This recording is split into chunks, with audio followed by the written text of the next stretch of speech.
So, as this week is International Eating Disorder Awareness Week, um, we wanted to have a little sit down with Michelle, who kindly agreed to do a video with us to explain to us a little about an eating disorder that she suffered throughout her time while working at McDonald's. So, Michelle, if you'd just like to explain a little bit about your experiences with eating disorders. Okay, so it probably started when I was roughly 17 years old. I had some issues outside of work. I had recently just joined McDonald's. So I think at the time I was working in Gravesend. That's when it first started. It was more for a control. It's bulimia that I had, but I wasn't doing it for any weight loss. I wasn't doing it because I was unhappy with how I looked. I was doing it originally because I needed to have control, and I could control my eating, I could control everything in my life to do with food. It's quite weird how people that don't really understand how you can have control just by that. But yeah, I don't really know how to explain it, but everything you do day in, day out, it all evolves around eating, and that was the biggest thing that I could physically control and manage in my life. As the years went on, it kind of went away, or I stopped, or when I was in a happier place, I didn't really do it anymore. Then I think I was working in Strood, so probably when I was 19. It then come back again, but this time it wasn't to do with any issues. It was, I realised that when I was suffering it when I was younger, I lost weight by being bulimic. So every time I gained a bit of weight, I would then just go back to doing that again. A lot of people didn't really notice. There was side effects. You could have like bruising on your neck from it, but it's quite a hidden illness. No one would know that you were doing anything. And it sounds like a horrendous thing to go through. Did you seek any help to help you through this? Not for a long time. It probably took me until I was about 20 before I actually went and got some help for it. I think I started to get rather underweight, and I got quite weak at times. I think it then affected my attitude, my capability of how I could work.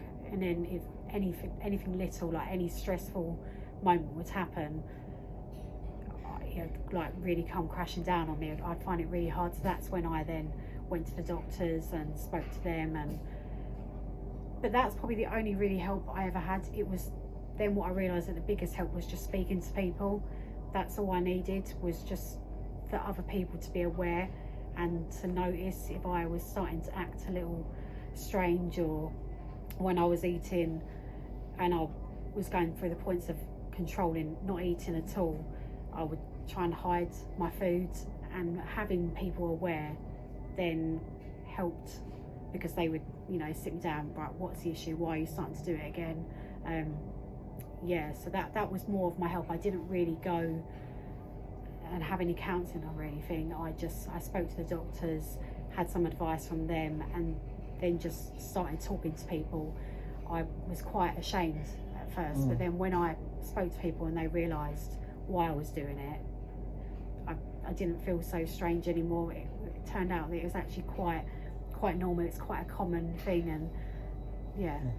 What would you say to anyone who feels like they could possibly have an eating disorder and haven't told anyone, or could be suffering sort of like this right now? Yeah, don't be embarrassed. It's like we all have illnesses. Not all illnesses are visible. We all have problems in our life. Speaking to people, you'll be surprised at how many people can relate to you. It's something that I've never really shared publicly, or it's not really something I've ever told many people. But yeah, I would just speak to your friends, speak to your family.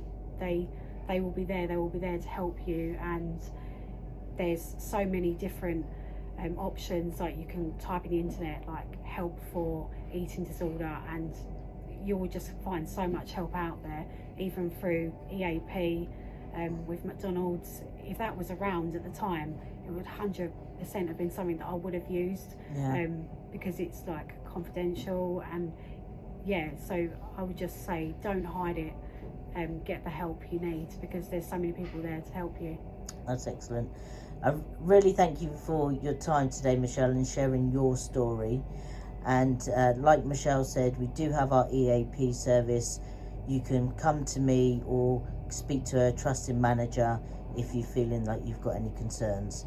But again, thanks again to Michelle. And this is just another story highlighting why we raise awareness for these weeks or these days for International Eating Disorder Week. Thanks.